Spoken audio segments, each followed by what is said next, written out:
Hey guys, Bobby here. So, yeah, I've been extremely busy. I haven't had a chance to do any Amnesia Let's Plays. I've had to stay over at my brother's house and babysit my niece. I haven't had much of a chance to do anything other than play Animal Crossing. Obviously, since like on my 3DS. But I got home, decided to watch some more Friday the 13th films, and I'm here to share the rest of my thoughts on the rest of the franchise, starting with three and going as long as I possibly can. Three's where we get the iconic Jason. We see him with his hockey mask. You see him with the farmer's shirt and jeans. The machete. Then um, yeah.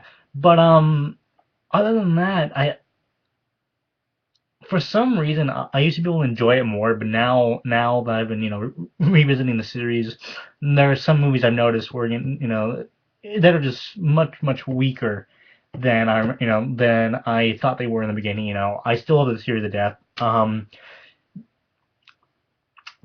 New Line and Paramount and Warner Brothers are all teaming up to put out the Ultimate Friday the 13th Blu-ray box set.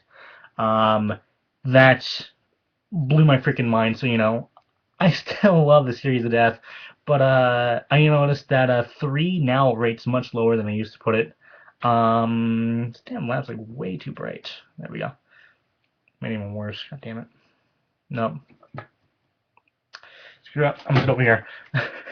um, so three takes place right after part two, where it's finally confirmed that the scene where Jason jumps in the window and grabs Ginny it was fake. It was just another dream sequence like the first film. And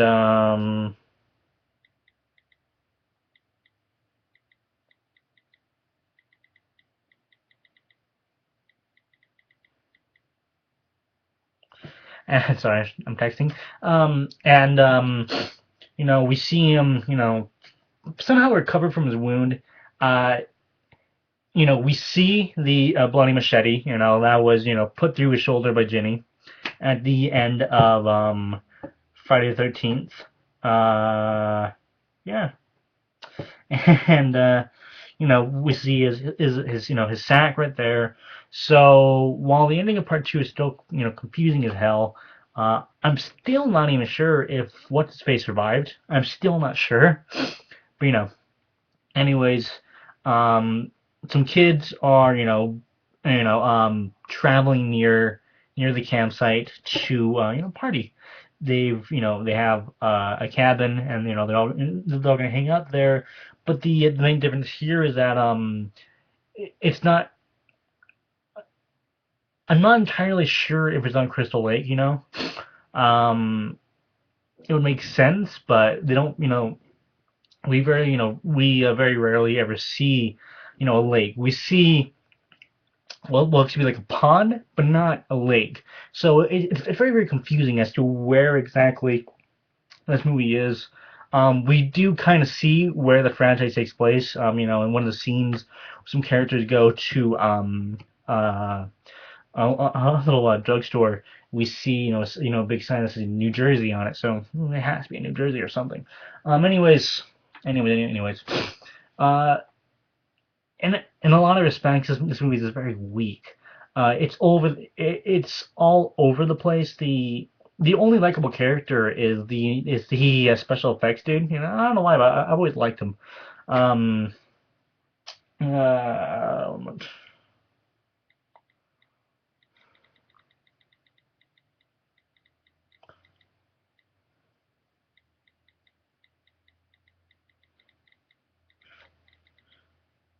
Sorry, texting again. um, and the kids just aren't likable. Again, none of them have any backstory. The final girl in this one has to be the weakest in the entire franchise. She has no personality. We see that she's confronted by Jason before, but it's implied that Jason sexually assaulted her, and that just makes no sense. Jason's against sex. Why would he do that to to her? A lot of it just makes no sense. And there's just like a lot of like really pointless scenes. They're just there simply to feed people to Jason. Why not just add more kids? Like, there's a scene where the special effects dude and this girl he's trying to hook up with, go to that drugstore I mentioned. They get in trouble with some bikers. The bikers go over to where they're staying. They siphon their gas, and then they go in the barn where Jason's hiding out, and then they just get killed except for like one dude who survives for some reason. I don't even know how the hell he survived. Um, yeah, it's the same story again, but this time it's just a lot weaker simply because the kids aren't likable. The final girl is not fleshed out enough. Let's be honest, none of the characters, none of the final girls in any of these movies, are like super fleshed out.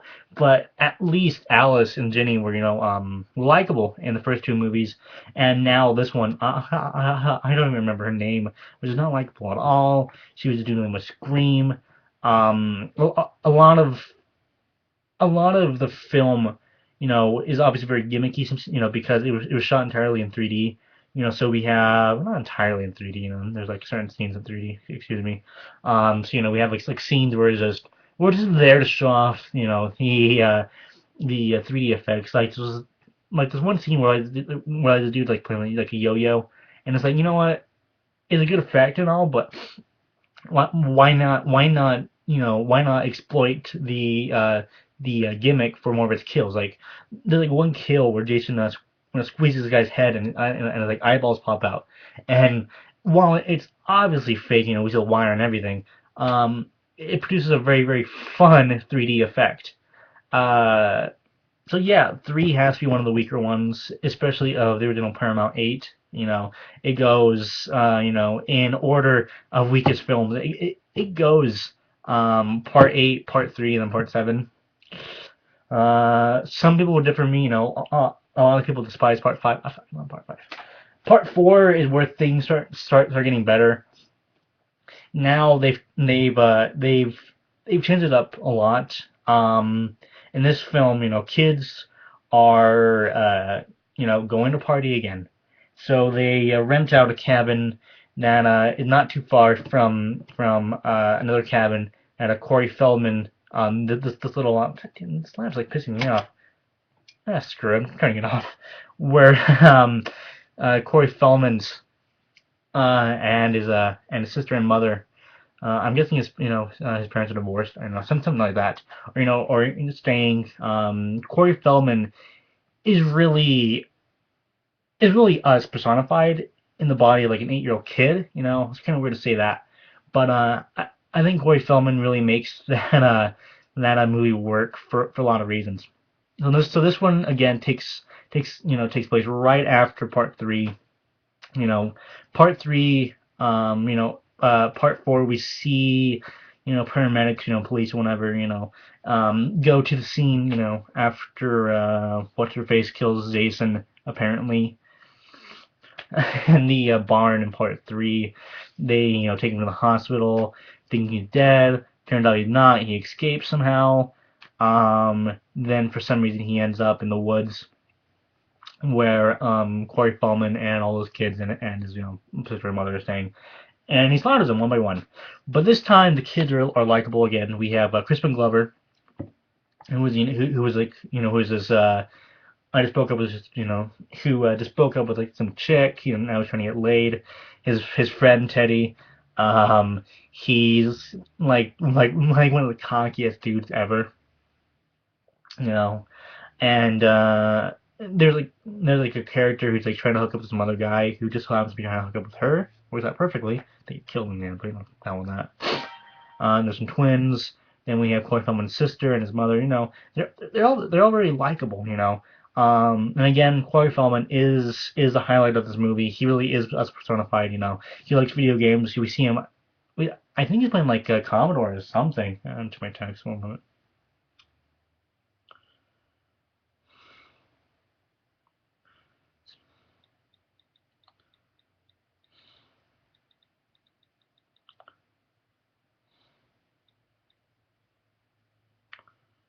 Sorry, I'm texting.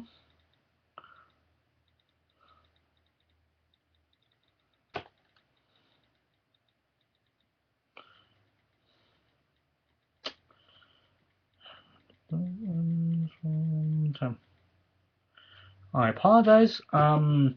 He's playing like I think Commodore or something. I can't remember. He was playing games.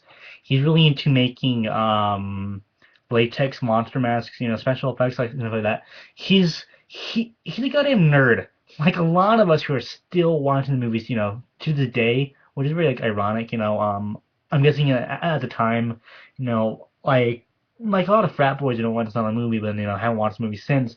Whereas like a lot of us horror nerds, we still watch movies like kind of like religion, and Corey Feldman really is like it really is like us. Jason in this movie is just played better for some reason. I don't know why. He's just a lot more menacing, a lot more brooding, hulkish. We see him, bust through doors. We see him, just like grab a dude and just like like smash his damn head and get him wall. Even though in the past when we saw him, squeeze a guy, guy's head.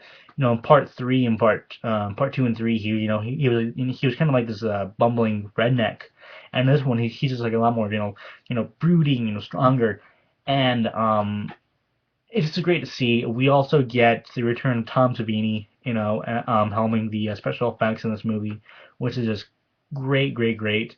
The final scene when Corey Feldman, hits Jason in the head with his machete, and oh, excuse me, and we see him, fall on TV, not TV, the table, and we just see his head just slide down the machete. It's just glorious as hell, yeah, man. Part 4 is has always been one of my favorites. It's always been a fan favorite. Like part 4 and part 6. Are like always up there. In fans' top 10 lists, top 12 lists. I mean, um, it's just fun. Part 4 is a lot of fun. Yeah, really isn't much else to say. Part 4, part 5 follows Corey Feldman's character, Tommy Jarvis. I don't know why I never refer to him as Tommy Jarvis. Tommy Jarvis is one of those characters that just really endured throughout this entire franchise, and it's very nice to see him. This one was supposed to star Feldman again, but as fate would have it, Feldman was busy filming The Goonies. We all know what happened after The Goonies. Kind of career just exploded. What the hell? Um, yeah. So we see him as a 18-year-old, now played by a different actor, who's sent to a halfway home. I don't know what's called, for other kind of disturbed children, not only children, but teenagers. We see a lot of them aren't even explained. The film starts out with like all setting with just setting up a bunch of characters, and we see a fat kid. We see like like kind of like kind of like this punk rock dude. You know that kind of stereotype. We see the pretty girl. We see the kind of dorky but so charming dude. We see the two sex. We see the two nipple. The two nymphos. Teenage couple. We see the kind of weirdo girl, and we're then introduced to the two adult figures here. Early on in the film, the fat kid gets butchered by the punk rocker. He's sent to jail, and around that time, Tommy Jarvis comes to stay at the halfway home, and then out of nowhere, killings are beginning to happen, and we're really questioning whether or not it's Jason. We don't know, because it's established that Jason is dead. There are several scenes where Tommy has where he thinks he's seeing Jason. What was it called? Hallucinations. God damn, I'm going crazy. um, um, and then come to find out that it's just a dude impersonating Jason. It's actually a paramedic we see in the beginning of the film, who turns out to be the father of the fat kid who got killed.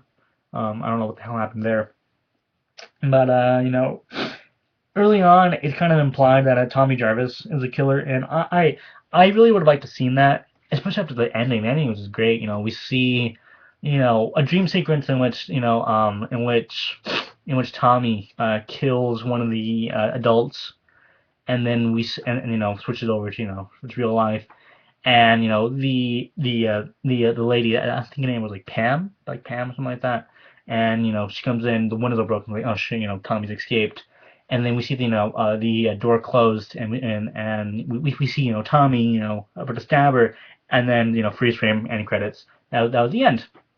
I personally like Part 5 a lot. Part 5 takes a much more serious approach to the source material. Oh my god, my eyes itchy as hell. Oh my god, damn it. Oh, excuse me, guys. And it's just, I don't know why, but I always like serious slashers where it's serious, but it also knows that it's too goofy to be completely serious. You know what I mean? I like the kills, even though it's heavily censored, and it's sadly we're never ever going to see that footage again. So yeah, Part 5 I like it a lot. Part 6 is kind of number 2 is my favorite. Part 6 is so much goddamn fun. Okay, so we enter with Tommy Jarvis. No way explaining the end of Part 5. We have no idea if Part 5 is even canon at this point. Um, I think according to the novelization that is long out of print and very, very, very, very hard to find, Tommy's now 19 as opposed to 18 years old, and he's with like some dude he knows. That's how I can explain. And I guess in his head, if it destroys Jason's body, he'll stop seeing him in his head. So they go dig him up, and he gets pissed off, so he stabs Jason, his corpse with like a big metal rod. Out of fucking nowhere, a bolt of lightning comes, strikes the pole, resurrects Jason. Got him Frankenstein monster style. Jason's now like this big, giant, like just super powered monstrosity. Some people call him Zombie Jason. I just call I just call him Monster Jason. He's like super powerful. We see him just a punch a hole through through a guy, pull out his heart, drop it, and then there's like a nice little touch in the scene where we see him walk towards Tommy, and we just like a little basically he stepped on a heart. Tommy runs away, and then Jason picks up the rod he was stabbed with, kind of like a spear, and then it's just zoom shot, zoom shot, and then we see his eye. It opens, and it's a goddamn Jason parody of the classic, James Bond opening where which he walks in and he slashes the scene, and then Friday the 13th Part 6, Jason lives. Immediately setting the mood. Saying, hey, you know what? This is a horror movie, but we're gonna have a lot of fun with it. Don't expect Friday the 13th. Not Friday the 13th. Nightmare on Elm Street. Kind of black humor in this. It's more subdued in this one. Jason. He follows. Not like follows, but he stalks through the woods. He comes across these paintball dudes, steals one of them, kills one of them, takes his belt. I call it the Jason utility belt. It has a machete, has a knife, has little these little like throwing arrows or something like that, and basically the whole movie is just Tommy Jarvis trying to kill Jason again. Of course, no one believe that believe him when he says Jason's back, and then we have Jason killing another camp, this time with kids though, so the stakes are even higher. Thankfully, the kids are never put in danger, obviously. But it's just great. This one is just so damn fun. It's very, very well polished. When you watch it, it's like for some reason the film quality is just like miles above Part 5. For some reason, I don't know why. I love the director. I can't remember what his name is, but whenever he talks about this film, you can tell he's just so proud of this movie, and he makes it sound like he honestly wanted to feel like an old school Universal monster movie, and I've watched it in black and white, and it feels like it's just so much damn fun. Um, I'm gonna end there for tonight. I'll talk about the rest of them tomorrow. But thanks for watching, guys.